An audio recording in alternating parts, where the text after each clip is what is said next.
మన VVIT university absolute discipline, absolute education. అతని పేరు ప్రద్యుమ్న ఠాకూర్. వయసు 7 సంవత్సరాలు. హర్యానాలోని గురుగ్రామ్ లో ఉన్న ర్యాన్ ఇంటర్నేషనల్ స్కూల్లో 2వ తరగతి చదువుతున్నాడు. 2017 సెప్టెంబర్ 8వ తేదీన ఉదయం 7:55 తండ్రి అతనిని పాఠశాల గేటు వద్ద దింపారు. ఉదయం 8:08 అతను పాఠశాల వాష్రూమ్ బయట గొంతు కోసి చంపబడిన స్థితిలో కనిపించాడు. దీంతో అతడిని హుటాహుటిన ఆసుపత్రికి తరలించగా అప్పటికే మరణించినట్లు వైద్యులు ప్రకటించారు. పాఠశాల సిబ్బంది పోలీసులకు అతని తల్లిదండ్రులకు సమాచారం ఇచ్చారు. 3:30 గంటల తర్వాత హర్యానా పోలీసులు సంఘటనా స్థలానికి చేరుకున్నారు. బస్ కండక్టర్ అశోక్ కుమార్ ఒంటిపై రక్తపు మరకలను వారు గమనించారు. రక్తస్రావంతో ఉన్న 7 ఏళ్ల బాలుడిని కారు వద్దకు తీసుకువెళ్తున్నప్పుడు అతను ధరించిన దుస్తులే అవి. సీన్ కట్ చేస్తే సెప్టెంబర్ 10న పోలీస్ కమిషనర్ ఒక పత్రికా సమావేశం నిర్వహించారు. బస్ కండక్టర్ అశోక్ కుమారే హంతకుడని నిర్ధారించారు. అశోక్ ప్రద్యుమ్నపై లైంగిక దాడికి ప్రయత్నించి అతడిని హత్య చేశాడని పోలీసులు తెలిపారు. ఇక ఈ కేసును ఛేదించినందుకు హర్యానా ముఖ్యమంత్రి పోలీసులను అభినందించారు. దీంతో గురుగ్రామ్ బార్ అసోసియేషన్ అశోక్ కుమార్ తరపున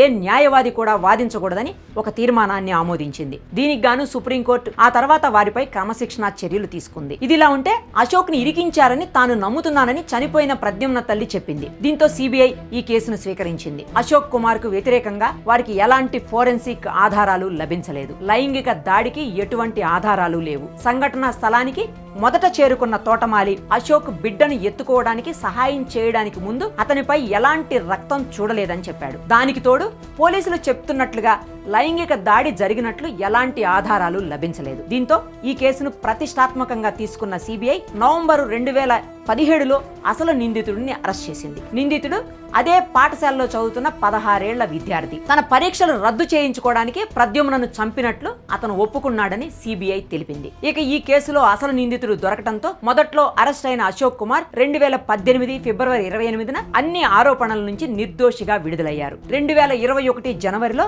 అశోక్ కుమార్ ను ఇరికించడం, పత్రాలను తారుమారు చేయటం, హింసించటం, నేరపూరిత కుట్ర వంటి ఆరోపణలపై సిబిఐ 4 గురుగ్రామ్ పోలీసు అధికారులపై అభియోగాలు మోపింది. ప్రెస్ ముందు అశోక్ ను దోషిగా ప్రకటించిన పోలీస్ కమిషనర్ ఎలాంటి పరిణామాలను ఎదుర్కోలేదు. పోలీసులను అభినందించిన ముఖ్యమంత్రి ఎలాంటి పరిణామాలు ఎదుర్కోలేదు. అయినా ప్రద్యుమ్న కుటుంబం ఇప్పటికీ తమ కుమారుడికి న్యాయం కోసం ఎదురు చూస్తూనే ఉంది.